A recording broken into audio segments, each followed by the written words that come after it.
नमस्कार मित्रांनो, लाडक्या बहिणींसाठी अत्यंत वाईट बातमी आहे, लक्षात घ्या। आता तुम्हाला पुढचे जे पैसे आहेत ते मिळणार नाहीयेत, लक्षात घ्या। जे पुढचे पैसे आहेत हप्त्याचे 21 रुपये ते सुद्धा मिळणार नाहीत आणि राहिलेले पैसे सुद्धा मिळणार नाहीत। का मी सांगतोय ते ऐका, नीट लक्ष देऊन ऐका। काय आहे तुमच्यासाठी बातमी? मुख्यमंत्र्यांनी दिली मोठी बातमी। तुमचे पैसे सुद्धा बँकेत जमा होणार नाहीयेत आणि कोणत्या बँकेत जमा होणार हे सांगतोय। कुठल्या पुढचे 5 आश्वासनं आपल्या मुख्यमंत्र्यांनी दिलेले आहेत, 5 महत्त्वाचे जे काही योजना आहेत त्या सुद्धा तुम्ही सांगणार आहे। या ज्या वस्तू असतील तुमच्या घरात, या 4 वस्तू असल्या तर तुम्हाला पैसे येणार नाहीत। त्या 4 वस्तू कोणत्या आहेत, ती यादी काय आहे, हे सगळं आपण या व्हिडिओमध्ये पाहणार आहोत। लक्षात घ्या, व्हिडिओ अत्यंत महत्त्वाचा असणार आहे। लाडक्या बहिणींसाठी हा व्हिडिओ खूप महत्त्वाचा आहे। जर तुम्हाला माहीतच नसेल की तुम्हाला पैसे येणार का नाही तर काय उपयोग नाहीये। तुम्हाला हा व्हिडिओ पाहिल्यानंतर नक्की कळणार आहे की तुम्हाला पैसे येतील का नाही। आता ही काही जणांसाठी वाईट बातमी आहे तर काही जणांसाठी चांगली बातमी आहे। चांगली कोणती बातमी, वाईट कोणती बातमी मी तुम्हाला सांगणार आहे, परंतु आधी वाईट बातमीकडे जाऊया आपण। वाईट बातमी झाल्यानंतर मग शेवट आपला गोड होणार आहे, लक्षात घ्या। आता तुमच्या घरात जर या 4 वस्तू असतील तर तुम्हाला प्रॉब्लेम होणार आहे। कोणत्या वस्तू तुम्हाला मी सांगणारच आहे, तोपर्यंत लक्षात घ्या। तुम्ही आपल्या चॅनलमध्ये आला असाल तर आधी चॅनलला सबस्क्राईब करा, कारण काय होतं, व्हिडिओ पाहायच्या नादामध्ये तुम्ही सबस्क्राईब करायचं विसरून जाता आणि मग तुमच्यापर्यंत महत्त्वाचा आणि कामाचा व्हिडिओ पोहोचत नाही। त्यामुळं काय आहे ना, पटकन आधी चॅनलला सबस्क्राईब करा आणि घंटीचं बटन आहे ते दाबून ठेवा। लाडक्या बहिणीसाठी अत्यंत वाईट न्यूज आहे, काही ना चांगली आहे, लक्षात घ्या।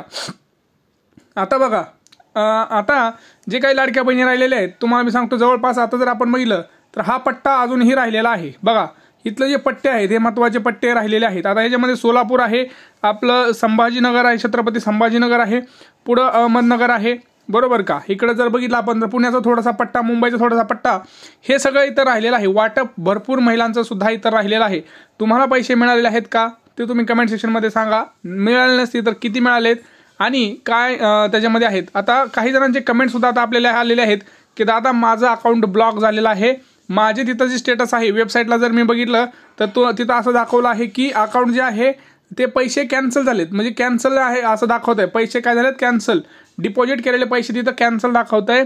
कोणाकोणाला इथं पेड दाखवत असेल बघा, पेड एक दाखवत आहे आणि जे काही ट्रान्सफर जे आहे ते अमाऊंट ट्रान्झॅक्शन ते कॅन्सल दाखवत आहे कोणाकोणाला। आता ते कॅन्सल का दाखवत आहे हेही मी तुम्हाला सांगणार आहे, लक्षात घ्या। तुम्हाला मी आधीही सांगितलं होतं आपल्या इथं काही चेकलिस्ट आहे, लक्षात घ्या। तुम्हाला मी आधी सांगितलं होतं की याचे काही नियम आहेत।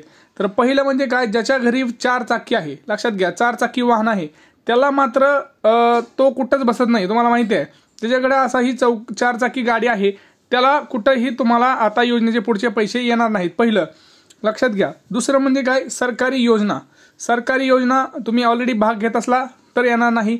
तिसरं म्हणजे काय तर लक्षात घ्या, तिसऱ्यामध्ये म्हणजे तुम्ही जर कुठंही सरकारी ह्याच्यामध्ये कामाला असाल, सरकारी अशा कुठंतरी बँकेत असाल किंवा टीचर असाल, कुठल्याही सरकारी खात्यामध्ये कामाला असाल तर तुम्हाला पैसे मिळणार नाहीत। पुढचं म्हणजे काय, जर तुमचं उत्पन्न 2.5 लाख रुपयापेक्षा जास्त आहे, आता लक्षात घ्या 2.5 लाख रुपयापेक्षा जास्त कसं ओळखतात ते तुम्हाला सांगतो। तुमचं जे काही उत्पन्न आहे ते 2.5 लाखापेक्षा जास्त आहे का नाही कसं ओळखतात, तर तुमचं इन्कम टॅक्स, लक्षात घ्या। आधार कार्डला आता पॅन कार्ड जोडलेलं आहे, आधार कार्डला काय आहे, पॅन कार्ड जोडलेलं आहे, त्यामुळं आधार कार्डवरनं पॅन कार्डची माहिती मिळते आणि पॅन कार्डवरनं तुमचं इन्कम टॅक्स सुद्धा माहिती मिळते, लक्षात घ्या। ह्या गोष्टी तुम्हाला माहीत नसतील तर मी तुम्हाला सांगतो। आधार कार्डवरनं पॅन कार्ड जे आहे, लक्षात घ्या, आधार कार्डवरनं पॅन कार्डची माहिती समजली जाऊ शकते आणि पॅन कार्डवरनं तुम्ही इन्कम टॅक्स भरता का नाही याची सुद्धा माहिती तिथं तुम्हाला भेटू शकते। त्यामुळं लक्षात घ्या, ते महत्त्वाचं आहे। तुम्हाला तिथं सगळं गोष्टी समजणं गरजेचं आहे। त्यामुळे मी तुम्हाला आधीही सांगितलं होतं की जर कोणी ह्या अशा गोष्टी करत असेल तर त्यांनी फॉर्म भरू नका, प्रॉब्लेम होणारच आहेत। त्या लोकांची वसुली होणार आहे, पैसे काय होणार आहेत, आता पैसे वसूल होणार आहेत तुमचे।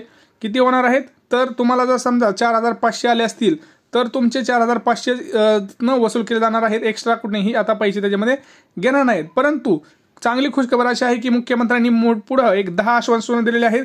पहिलं म्हणजे काय, तर लाडक्या बहिणींना प्रतिमाह 21 रुपये देणार, लक्षात घ्या। ज्या लाडक्या बहिणी आहेत त्यांना 21 रुपये देणार आहेत। पुढचं म्हणजे काय, महिलांसाठी 25,000 महिलांसाठी पोलीस दलात इथं लक्षात घ्या भरती आहे। 25,000 महिला ज्या आहेत त्यांना पोलीस दलात भरती आता देणार आहेत आपले, त्यामुळं 25,000 महिला आता पोलीस होणार। तर पोलीस झाले म्हणल्यानंतर गोड बातमी आहे का नाही तुम्ही सांगा। आता वाईट बातमी तर मी तुम्हाला सांगितली, पण गोड बातमी आहे का नाही, 25,000 महिलांना पैसे मोफत आता एकतर सगळ्यांना लाडकी बहिणींचे पैसे मिळतात आणि महिलांना आता पोलीस दलात सुद्धा भरती होणार आहे। पुढे म्हणजे काय, आपले जे शेतकरी मित्र आहेत त्यांना कर्जमाफी ही देणार आहेत। योजनेचा जो पुढचा हप्ता आहे तो 15,000 रुपये होणार आहे. 12,000वरून 15,000 रुपये होणार आहे. त्यामुळे इथं 20% अनुदान सुद्धा इथं आपल्याला पाहायला मिळत आहे. लक्षात घ्या. तिथं वृद्ध पेन्शन योजना जी 1,500 आहे त्याची 21 रुपये देणार. लक्षात घ्या. ती सुद्धा 21 रुपये झालेली आहे. तिथं सुद्धा पैसे तुमचे वाढलेले आहेत. जीवनावश्यक वस्तू जी आहे त्याची सुद्धा किंमत इथं स्थिर ठेवण्यात आलेली आहे. ही आहे चांगली गोष्ट. आता सगळ्यात घ्या महत्त्वाचं बँक संदर्भात मी तुम्हाला सांगतो. बँकचं सुद्धा महत्त्वाचं आहे. गॅस सिलेंडर संदर्भात महत्त्वाचं आहे. त्याआधी तुम्हाला माहिती आहे की गरजू आर्थिक महिलांना जी काही आर्थिक मदत व्हावी या उद्देशानं ही आपली लाडकी बहिणींना चालू झाली होती आणि लाभार्थी महिन्याच्या खात्यात दर महिन्याला 1,500 रुपये जमा करण्यात येत होते. आता हेच तुम्हाला जर आज मी तुम्हाला सांगितलं की आज बँकेमध्ये जा. लक्षात घ्या. मी तुम्हाला वारंवार का सांगत आहे लक्षात घ्या. 2 दिवस राहिलेत फक्त 2 दिवस. उद्या आणि परवा 13व्या दिवशी तुमच्या अकाउंटला पैसे येणार म्हणजे येणार, कारण आचारसंहिता संपते.